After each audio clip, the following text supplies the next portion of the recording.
दोस्तों, चंद्रयान 3 को लेकर कुछ ऐसी खबर आ रही है जिसे सुनने के बाद आप खुशी से झूम उठेंगे, क्योंकि इसरो के पूर्व चीफ डॉक्टर के सिवन ने चंद्रयान 3 को लेकर कुछ ऐसी बात कह दी है कि चीन, अमेरिका, यहाँ तक कि पूरा जापान हिल गया है कि आखिर इसरो ने चंद्रयान 3 में वो कौन सी तकनीक लगा डाली है जिसकी वजह से चंद्रयान 3 दुनिया का सबसे धांसू मिशन बन चुका है। दुनिया भर के वैज्ञानिकों की नजर अब चंद्रयान 3 पर ही टिकी हुई है। पाकिस्तान भी पूरी तरह से बौखलाया हुआ है, क्योंकि चंद्रयान 3 की सफलता उसकी आंखों का कांटा बना हुआ है। वहीं चीन भी तड़फड़ा रहा है। चीन भी जानना चाहता है कि जहां अभी तक कोई नहीं पहुंच पाया, यानी चांद के साउथ पोल पर, जिसे डार्क साइड ऑफ मून कहते हैं, वहां भारत सेकंड अटेम्प्ट में कैसे सफल होगा। इसरो ने चंद्रयान 3 में वो कौन सी तकनीक लगा डाली है जिसे पूरी दुनिया जानना चाहती है। सबसे बड़ी बात तो यह है कि अमेरिका भी बहुत पहले से ही इसरो के इस मिशन में मदद कर रहा है, क्योंकि इसके पीछे उसका मकसद है चंद्रयान 3 द्वारा लिया गया चांद का वो सीक्रेट डेटा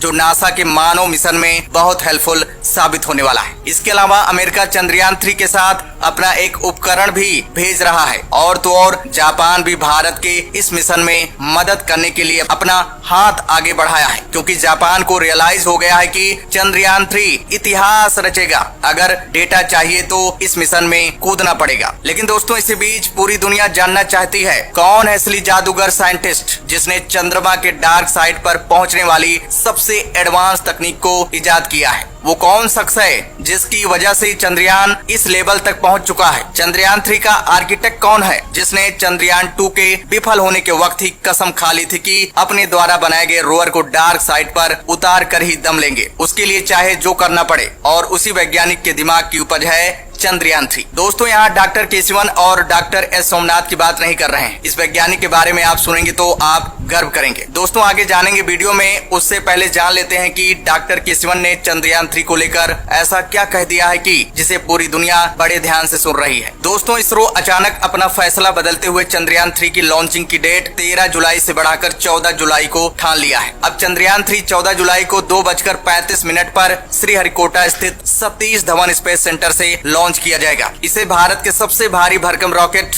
LBM-3M4 से लॉन्च किया जाएगा। चंद्रयान 3 23 या 24 अगस्त को चंद्रमा की सतह पर सॉफ्ट लैंडिंग की कोशिश करेगा। दोस्तों, इसरो चंद्रयान 3 को 100% सफल बनाने के लिए जी जान से जुटा हुआ है। इसरो के वैज्ञानिक रात दिन मेहनत कर रहे हैं, यहाँ तक कि अपनी नींद हराम कर दिए हैं। चंद्रयान 3 पर काम 4 साल से चल रहा है, किसी को पता तक नहीं चला। इस मिशन का पूरा बजट 651 करोड़ रुपए का है। अगर चंद्रयान 3 का लैंडर चांद पर उतरने में सफल होता है तो भारत ऐसा करने वाला चौथा देश बन जाएगा। इससे पहले अमेरिका, रूस और चीन चंद्रमा पर अपने स्पेस क्राफ्ट उतार चुके हैं, लेकिन भारत जिस जगह पर जा रहा है, यानी साउथ पोल पर जा रहा है, वहाँ अभी तक कोई देश नहीं पहुँच पाया है। इसलिए इस मामले में भारत नंबर 1 बनने वाला है। इसलिए चीन और पाकिस्तान पूरी तरह से बौखलाया हुआ है। और आपको बता दें, इस मिशन में भारत चांद की धरती पर एक लैंडर उतारेगा। इस लैंडर में एक रोवर भी है जो चंद्रमा की धरती पर घूमेगा और वहाँ कुछ प्रयोग करेगा। लैंडर चांद पर एक लूनर दिन तक रहेगा। एक लूनर दिन धरती के 14 दिन के बराबर होता है। चंद्रयान 3 के लैंडर की चांद की सतह पर लैंडिंग के लिए जरूरी है कि वहाँ सूरज निकला हो। लैंडर के लिए सनलाइट जरूरी है। चांद पर 14-15 दिन सूरज निकलता है और बाकी 14-15 दिन सूरज नहीं निकलता है। चंद्रयान 3 चंद्रमा पर पता करेगा कि वहाँ का तापमान कैसा है, सतह पर भूकंप कैसे और कितने आते हैं, वहाँ प्लाज्मा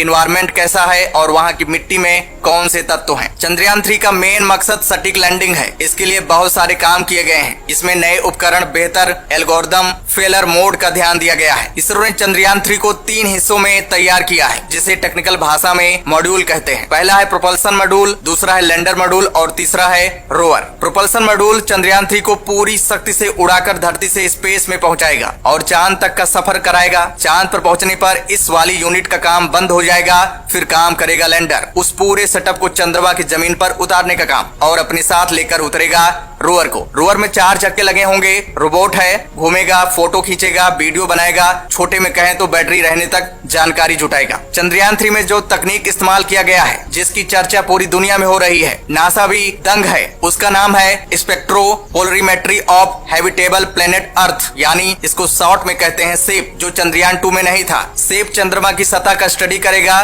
साथ ही साथ लैंडिंग सुरक्षित जगह की पहचान करेगा। सबसे बड़ी बात तो यह है कि इसरो का लैंडर के साथ संपर्क भी नहीं टूटने देगा। चंद्रयान 3 में एक काम और किया गया है। दरअसल अगर एक सिस्टम फेल हो जाता है तो डेटा दूसरे सिस्टम से लिया जाएगा। डिप्रेशन लेवल को बढ़ाया गया है। हाई लैंडिंग वेलोसिटी का सामना करने के लिए लैंडर के लेग बेहद ही मजबूत बनाया गया है, क्योंकि खुदा न खास्ता अगर हार्ड लैंडिंग भी होती है तो लैंडर सही सलामत चांद पर उतर जाएगा। इसरो ने चंद्रयान 3 के लैंडिंग के लिए तय जगह का दायरा 4 किलोमीटर इंटू 2.5 किलोमीटर रखा है, यानी साउथ पोल पर एक टारगेट पॉइंट रखा गया है। और तो और अगर लैंडर को तय जगह पर उतरने में दिक्कत होती है तो लैंडर को उसके पास कहीं भी उतारा जा सकता है। इसके फ्यूल और कैपेसिटी पर भी ध्यान दिया गया है। यही वजह है कि चंद्रयान 3 की 100% लैंडिंग बताई जा रही है। दोस्तों अब जान लेते हैं कि उस जादूगर वैज्ञानिक के बारे में जिसने 4 साल की कड़ी मेहनत के बाद चंद्रयान 3 को डिजाइन किया है। दरअसल मिशन चंद्रयान 3 को हकीकत में बदलने वाले जादूगर इसरो के वैज्ञानिक पी वीर मिथुवेल हैं। उन्होंने ही चंद्रयान 3 के मिशन को सफलता में बदला। इसरो के वैज्ञानिक वीर मिथुवेल तमिलनाडु के बिल्लुपुरम के